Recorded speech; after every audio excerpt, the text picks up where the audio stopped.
രാഷ്ട്രീയം എനിക്കിഷ്ടമില്ലാത്തതും ചർച്ച ചെയ്യാൻ ഒട്ടും താല്പര്യമില്ലാത്തൊരു വിഷയമാണ്. ചിലത് കാണുമ്പോൾ എങ്ങനെ നമുക്ക് റിയാക്ട് ചെയ്യാണ്ടിരിക്കാൻ പറ്റും, അതുപോലത്തെ ഉള്ള കാഴ്ചകളും കേൾവികളുമാണ് ഇപ്പോൾ രാഷ്ട്രീയ പ്രചാരണത്തിൽ.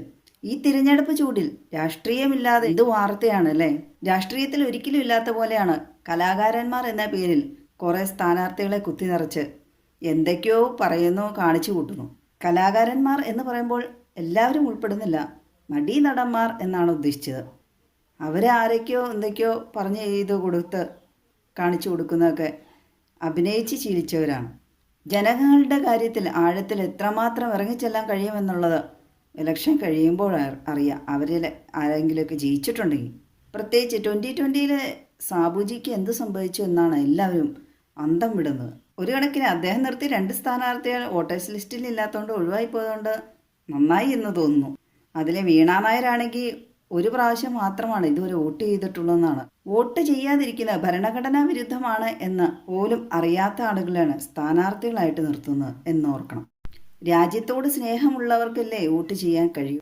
സാബുജിയുടെ ഒരു അബദ്ധമായിട്ട് തോന്നുന്നതാണ് അഖിൽമാര, എൻ്റെ ഭാഷ പറഞ്ഞ വേട്ടാവളിയൻ. അദ്ദേഹത്തെ വെച്ച് വേറെ ആരെ നിർത്തിയായിരുന്നെങ്കിലും ആ മുന്നണി ജയിക്കും എന്ന് ഉറച്ചു വിശ്വസിക്കാമായിരുന്നു. നിലപാടുകളുടെ ഉപജ്ഞാതാവ്.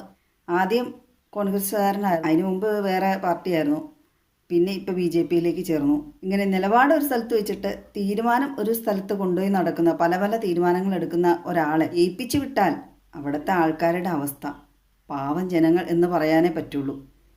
ജയിക്കില്ലായിരിക്കും എന്നാണ് ഭൂരിപക്ഷം ആളുകളും പറയുന്നത്. എപ്പോഴും ബിഗ് ബോസിനെ പൊക്കി പിടിച്ച് ബിഗ് ബോസ് ആവാനുള്ള ശ്രമത്തിൽ ഇത് മനുഷ്യർക്ക് ജീവിക്കാൻ ആവശ്യമായ, ജീവിതത്തിൽ ആവശ്യമായ പല പല കാര്യങ്ങൾ ചെയ്തു കൊടുക്കേണ്ടതായി വരും. ഇടയ്ക്ക് അഖില ലോക പ്രശസ്തൻ പറയണ പൊതുജന സേവകനാണ്, അത് ചെയ്തു ഇത് ചെയ്തു എന്നൊക്കെ. അധികാരം കയ്യിൽ കിട്ടിക്കഴിയുമ്പോൾ എന്ത് ചെയ്തു കൂട്ടുമെന്ന് കണ്ടറിയിട്ടിയാലല്ലേ.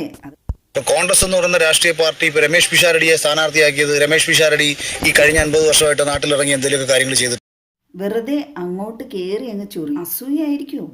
അല്ല, പാലക്കാട് നിൽക്കണ രമേശ് ജി മോശമൊന്നുമല്ല. ജയിച്ചു കഴിഞ്ഞാൽ മമ്മൂക്കേനാണല്ലോ ഓഫർ ചെയ്തേക്കണേ. അല്ല, മമ്മൂക്ക വന്നാൽ അവിടുത്തെ എല്ലാ ആൾക്കാരുടെ എല്ലാ പ്രശ്നത്തിനും പരിഹാരമായല്ലോ. അദ്ദേഹം വേറെ ഈ വ്യക്തിഹത്യൊന്നും ചെയ്യാറില്ല എന്ന് തോന്നുന്നു. എന്തായാലും സോഷ്യൽ മീഡിയയിലെ റിയാക്ഷൻ വീഡിയോസും ട്രോളും കൊണ്ടൊക്കെ നിറഞ്ഞവരെല്ലാം ഒത്തിരി റീച്ചിലേക്ക് എത്തിയിട്ടുണ്ട്. കാര്യങ്ങളെന്നൊക്കെ പറഞ്ഞാൽ അദ്ദേഹം എന്നെ ശ്രദ്ധിക്കുന്ന പോലൊന്നും ഞാൻ അദ്ദേഹത്തെ ശ്രദ്ധിക്കുന്നില്ല. എനിക്ക് സമയമില്ല. നിങ്ങൾ പറയുമ്പോഴാണ് എന്തായാലും പുള്ളി പറഞ്ഞെന്നൊക്കെ തന്നെ ഞാൻ അറിയുന്നത്. മാത്രമല്ല അതിനെന്തായാലും അഭിപ്രായം പറയാനും പറ്റൂല. എന്തായാലും കുറ്റോ മോശമൊക്കെ അല്ലേ പറഞ്ഞിട്ടുണ്ട്, അതേ പറയാൻ സാധ്യതയുള്ളൂ. അങ്ങനെ പറഞ്ഞാലും ചിലപ്പോൾ ഒരാഴ്ച കഴിയുമ്പോൾ ഞാൻ വളരെ മഹാനാണെന്നും നല്ല മനുഷ്യനാണെന്നും പുള്ളി തന്നെ തിരുത്തി പറയും. അഖിലിന്റെ സംസാരം കേൾക്കുമ്പോൾ തന്നെ ഇപ്പോഴത്തെ പുതിയൊരു വാക്കാണ് ഓർമ്മ, മൾട്ടിപ്പിൾ ഡാഡി സിൻഡ്രോം. പച്ച മലയാളത്തിൽ പറഞ്ഞാൽ അപ്പ കാണുന്നതിനെ അപ്പ എന്ന് വിളിക്കുന്ന സ്വഭാവം. ഇപ്പം പറഞ്ഞല്ല പിന്നെ പറയുന്നത് അത് തന്നെയാണ് രമേശ് പിഷാരടിയും പറഞ്ഞത്.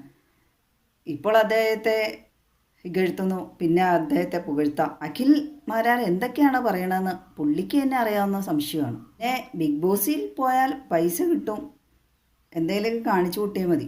അതുപോലെയല്ല രാഷ്ട്രീയം. ജനങ്ങൾ അവരുടെ വിലപ്പെട്ട വോട്ടുകൾ രേഖപ്പെടുത്തുന്നതാണ്. അതിൻ്റേതായ ഭരണം കാഴ്ചവെക്കേണ്ടി വരും. ബിഗ് ബോസിലെ പോലെ പ്രതിഫലമൊന്നും ഇങ്ങോട്ട് കിട്ടും എന്ന് പ്രതീക്ഷിക്കേണ്ട. പൊതുജനങ്ങൾക്ക് പൊതുജന സേവനം നടത്തുമ്പോൾ അങ്ങോട്ട് കൊടുക്കേണ്ടി വരും. MLA സ്ഥാനത്തേക്ക് വന്നാലുള്ള ആനുകൂല്യങ്ങൾ ഓർത്തിട്ടായിരിക്കാം ഇത്രയധികം ആവേശം. എൻ്റെ ഇൻ്റർവ്യൂവിലെല്ലാം കാണാം, എൻ്റെ നിലപാട് മാറില്ല, തീരുമാനം മാറുന്നു. ഇങ്ങനെ സ്ഥിരതയുള്ള ഒരാൾ ജയിച്ചാലത്തെ അവസ്ഥ തന്നെയായിരിക്കും എന്ന് വിചാരിക്കാം. ഇത്തവണ എന്തുകൊണ്ടാണ് സാബുജി ഓരോ മേഖലയിൽ പ്രശസ്തരല്ലാത്ത, പ്രാഗൽഭ്യം തെളിയിച്ചവരെ നിർത്താത്ത എന്നുള്ളതിനൊക്കെ അദ്ദേഹത്തിൻ്റെ ഇൻ്റർവ്യൂ ഉണ്ട്. അതിൽ അദ്ദേഹം പറയുന്നത് രാഷ്ട്രീയക്കാർ വന്നുകൊണ്ടാണ് അദ്ദേഹത്തിന് നാട് വിട്ടു പോകേണ്ടി വന്നതെന്നാണ്. രാഷ്ട്രീയമായിട്ട് ബന്ധമില്ലാത്തവരെ അതുകൊണ്ടാണ് ഇപ്രാവശ്യം നിർത്തിയത്, യുവ തലമുറയെ പിടിച്ചു നിർത്താൻ വേണ്ടിയാണ് എന്നൊക്കെയാണ്. ഇത്രയും നാൾ രാഷ്ട്രീയക്കാർ ഭരിച്ചു മുടിപ്പിച്ചു എന്നൊക്കെയാണ്. ഇങ്ങനെയുള്ള കോമാളികളെയോ അല്ലെങ്കിൽ കൊമേഡിയൻസോ എന്ത് വേണമെങ്കിലും പറയാം. ഇപ്പോൾ അങ്ങനെയാണ് സോഷ്യൽ മീഡിയ മൊത്തം പറഞ്ഞുകൊണ്ടിരിക്കുന്നത്. അങ്ങനെയുള്ളവരെ കൊണ്ടുവരുമ്പോൾ അദ്ദേഹത്തിൻ്റെ ഈ പാർട്ടി തന്നെ നിന്നു പോകുമോ ആണ് പൊതുജനത്തിൻ്റെ ഒരു സംശയം. 2020 എന്നൊക്കെ കേൾക്കുമ്പോൾ സ്പോർട്സ്, ക്രിക്കറ്റാണ് നമുക്ക് ഓർമ്മ വരുന്നത്. നാടിനു വേണ്ടി സേവിക്കുന്നവരായിരിക്കും സ്പോർട്സ് താരങ്ങളെല്ലാം. അങ്ങനെയുള്ള ആരെങ്കിലുമൊക്കെ നിർത്താമായിരുന്നു എന്നൊക്കെയാണ് എൻ്റെയൊക്കെ ഒരു അഭിപ്രായം. സാധാരണ കർഷകരുണ്ട്, കൂലിപ്പണിക്കാരുണ്ടല്ലോ, അതിൽ എത്രയോ കഴിവുകൾ, എന്തെല്ലാം രീതിയിൽ നന്നായി ജീവിക്കുന്ന ആളുകളുണ്ടാവാം. പക്ഷേ അവർക്കൊക്കെ അധികാരം കിട്ടിയാൽ നല്ല രീതിയിൽ ജനസേവനം കാഴ്ചവെക്കുമായിരിക്കാം. ഈ സിനിമ കലാ രംഗത്തു നിന്നുള്ള ആളുകളെയൊക്കെ സ്ഥാനാർത്ഥികളായിട്ട് നിർത്തി പരീക്ഷിച്ചാൽ അത് എത്രമാത്രം വിലപ്പോകും എന്ന് കണ്ടറിയണം. കാരണം ഇത് കേരളമാണ്, ബൗദ്ധിക കേരളം എന്നാണ് അറിയപ്പെടുന്നത്.